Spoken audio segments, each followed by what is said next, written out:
Welcome back to the Hillbilly RV channel. Today we're going to be putting this Attwood furnace back together. I said I probably wouldn't do a video, but what the heck, you know, we need to feed the content monster, right? Y'all, for some reason, seem to like my videos, so yeah, I thought we'd go ahead and do that. Hey, but I do want to talk to you a little bit. The channel is growing to a point, and I'm getting into my busy season. I really appreciate all the questions and stuff I'm getting on email. Let's start using the Hillbilly RV Facebook more, because I've got tons of really good, qualified RV techs, you know, that watch my channel. You RV techs, be sure and go to the Facebook page and like that page, and let's start putting questions on that page. That way we can just let the whole Hillbilly community you know, get involved with answering these questions, because like I say, we got some good techs out there. Anthony at LRRV, he's a fantastic tech. Yeah, we got Marcus, we got Laundryman Adams. He's an up and coming RV tech. He's wanting to start his own mobile service, and I'm sure there's a whole bunch. That's just the ones that we've met, you know, that we've all met on the live stream. So yeah, let's start. I'm gonna do my part too. I'm gonna try and start posting stuff on that Facebook page at least every day, and maybe multiple times, don't know. But let's start using that community opportunity that we have there, and I'll be answering questions there too. But let's just start posting questions there, if you don't mind, please. And so let's get started on this video today. You know, I was here last week, tore this down, so I put duct tape over the vent to keep the critters out. So it is spring here in southern West Virginia. I know I got my jacket on today, but it is spring. See the birds and the bees and all that. So I didn't want a bird coming in here and building a nest on us before I could get back. Because like I say, that was last week and this is this week, so them birds can build a nest really quickly. One thing I don't know if I showed y'all when we tore this down last week, the burner tube is burnt up. It's got a hole in it there, and it's probably really soft. You can probably put your finger through it. So we got one of them also. So it's just held on with 2 screws. Let me go change that real quick and we'll be right back. Okay, there we go. I had a really good used one, so we just put that on there. It actually came out of that furnace that I couldn't get apart that I ended up destroying. So I think it was a new part, fairly new. Here is our new motor. I'll show you what comes in the box. Get new motor bracket, all the hardware that goes along with it, new screws and these, I forget what they call these nuts. I forget what they call those, but anyhow, we got all brand new stuff because this is actually a Dometic motor. It's not a aftermarket one size fits all motor. I don't like those motors. I really like working on a Dometic. I really like to get Dometic parts, and we were able to get one, so that was fantastic. So here's our old bad motor. We're gonna go to the back of the truck where you can't see and just put the new bracket on the new motor, and then we'll be right back. There's new motor, new bracket. Got the nuts on there, got that tight. It's just a lot easier to do on the back of the truck, and sometimes it just, you know, I don't think it's worth moving, you guys. I mean, it's just one screw, you know. Put the clamp around the motor and get it in the right place and tighten the screw up. No big deal. There's a little foam gasket goes between the motor and the housing. Probably just I don't know if it's a vibration thing or what it is. Let's stick this back in here so we can get a screw or 2 started without our gasket slipping. It's usually not that big a deal. Getting wires behind the Bracket though, that would be a big deal. Let's get those on the right side of the bracket. You always gotta make sure you're not, wire don't get somewhere it don't belong. Working on things like this furnace, you know, there's just not a ton of clearance, not a ton of room, so you always got to be mindful. Look, make sure you're not getting any wires pinched somewhere where they shouldn't be pinched. Is there ever a good place to pinch a wire? I don't think so. So probably just avoid that altogether, I believe. Yeah, let's go with just never pinch a wire. I think that would be a good policy. That's a handy dandy little thing. I don't get that out of the truck very often. Just a little rotating disc thingy. It comes in pretty handy in places like this where you can't turn these screws by hand anymore. And you can't get a driver handle in there, so you have to use a ratchet. And a ratchet's a pain to use back in here. This little ratcheting wheel thingy here though, pretty neat in certain situations.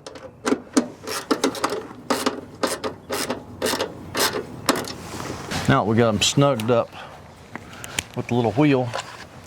Now we'll go back with the ratchet and make sure they're tight.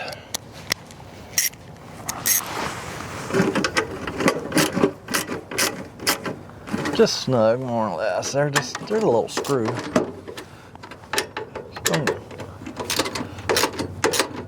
Don't go crazy on them.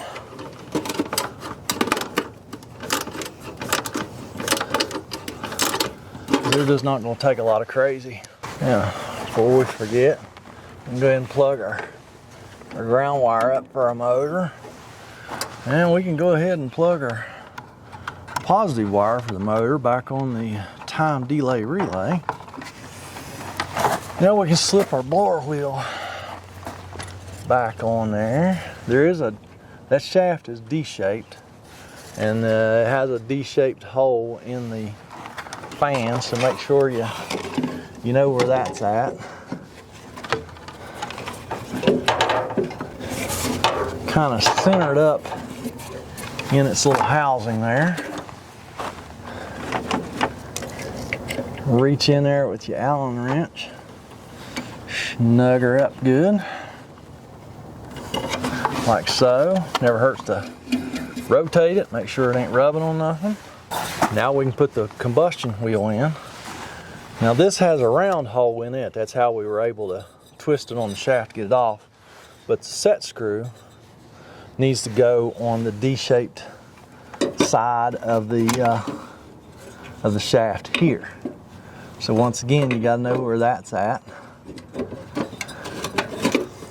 I put it on there all the way and then back it out about a 1/4 inch or so. Then we reach in there and snug that thing up just a little bit. And then we rotate it. Make sure it's not rubbing. Awesome. I'm gonna reach in there with the other end of the Allen wrench and make sure that's nice and snug. Now we can just go ahead and stick this cover back on, like so. Our 4 tiniest screws hold that plastic cover on over that blower wheel.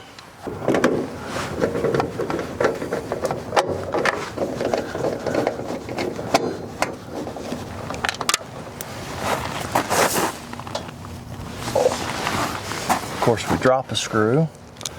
I might have to go get some putty tape, put in the end of my socket, hold the screws. Let's see here.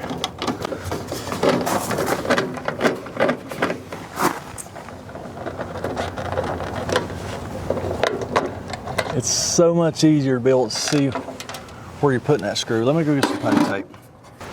All you do is take a little bitty piece of fresh putty tape, stick in the end of your socket, and then you just put the screw in there like so, and it's held.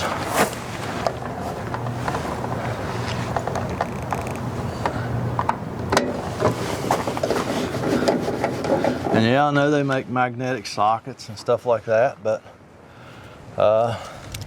this is pretty easy peasy.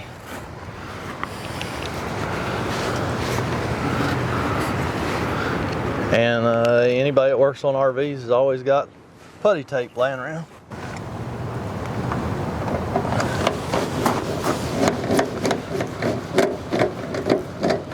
There's that. Now we got all our screws tight. We just rotate it. Everything sounds good. Now we can go ahead and stick our board back in there. Blow all the fuzz out of that connector. Hey, come along, boss. Good. I might need you here in a minute. Oh. Help me get that gas line. Okay, need to do it quick. Okay. Why's that? I have to teach class. Oh, okay. That's okay.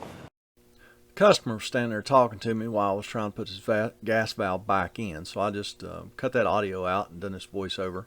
I ended up putting a putty knife between that gas valve housing and the copper gas line, and that was perfect. Allowed me to just slip that valve right in there past that gas line.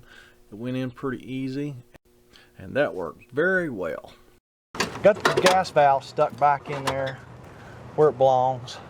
We got like 4 screws to get in that, so I will get those in, and one of them's right here, but the other 3 are way back in there, so no chance of y'all being able to see back in there because I can't see back in there.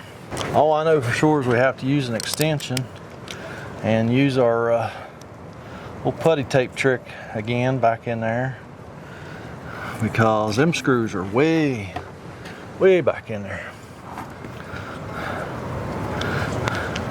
Well, not way, but they're back in there pretty good.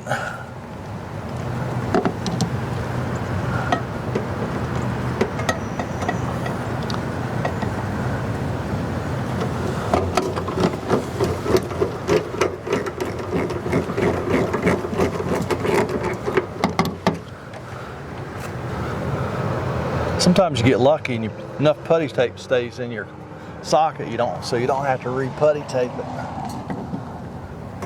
Of course, my 1/4 inch socket and my 5/16 socket, they're always full of putty tape. So every now and then, you just got to go in and dig all the old putty tape out, start all over. So it gets to where you can't, the screws won't hardly bite on the socket won't hardly bite on the screw because it's plumb full of putty tape. Spin that thing again. Sounds good. Not hitting nothing. Put our last screw in. Once again, we'll spin it. Sounds fantastic. Now,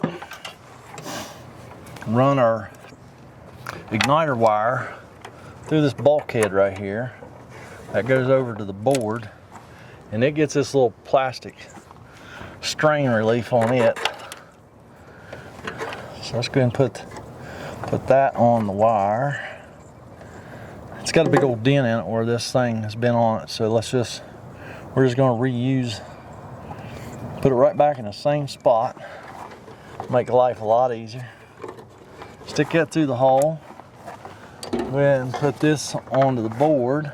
Clip the little wire in its little holder thingies here. Again, there's dents in that wire, so we're just going to put it right back in the same place. All right, now we got to get the gas line hooked up. That can be a pain sometimes, especially because we had to move this gas line quite a bit to get the gas valve out of here. And because we moved that gas line so far, you know, it's kind of it's kind of a little bit of a stretch to get it to come back over here to the valve. Dealing with these brass fittings on these gas lines, you always have to be very careful not to cross thread these things. If you cross thread just a little bit, and then you're replacing a piece of gas line, because you have to cut the gas line, get the old nut off, get a new nut on, reflare it, and all that kind of nonsense. You usually try your best not to tweak these gas lines when you take them off, but sometimes you just don't have a choice. Because if you don't tweak it, they'll go back together a whole lot easier. Because I mean, they have to be perfectly lined up in order to start. You always start by hand. Right on there. Sumped it all the way up. All right.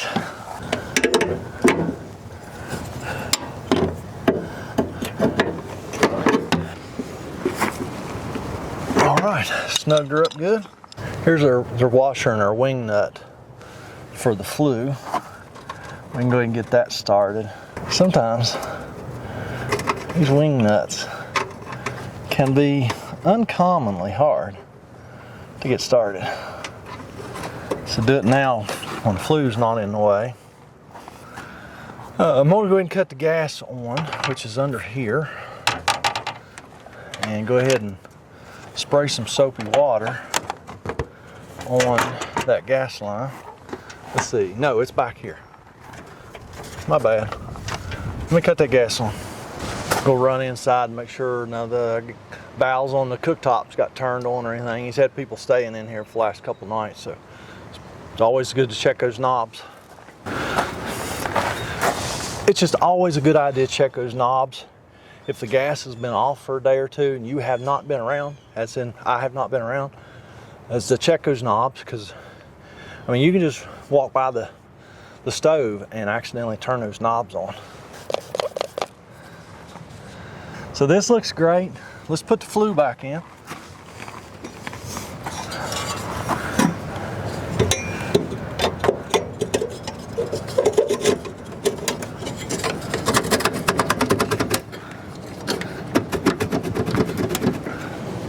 That's all the way in. Tighten this wing nut up.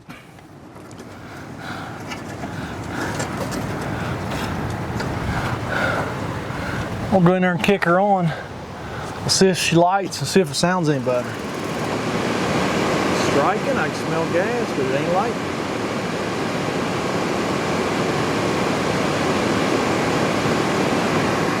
Well, I guess I'm gonna have to pull the gas valve back out of there. Check the igniter and stuff. Yeah, it's not even trying to strike. Trying to strike. All right, so it's striking. It's not trying to light. That's what it should say.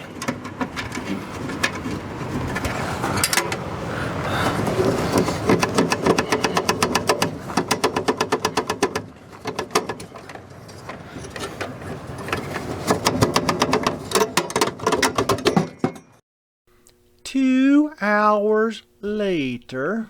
Y'all know me, keep it real. I've had that gas valve in now there half a dozen times. The thing is, I can get it in and out now in like 20 seconds, but we ended up putting all the original parts back in there. Haven't tried it yet. Thought I'd bring y'all along to try it. Went and put the burner tube in there that had a little rust hole in it, and the original electrode and everything. Everything's back original except for the motor. Like I say, this is live. Let's try it. We actually got all our wires hooked up this time and everything. Let's try it again.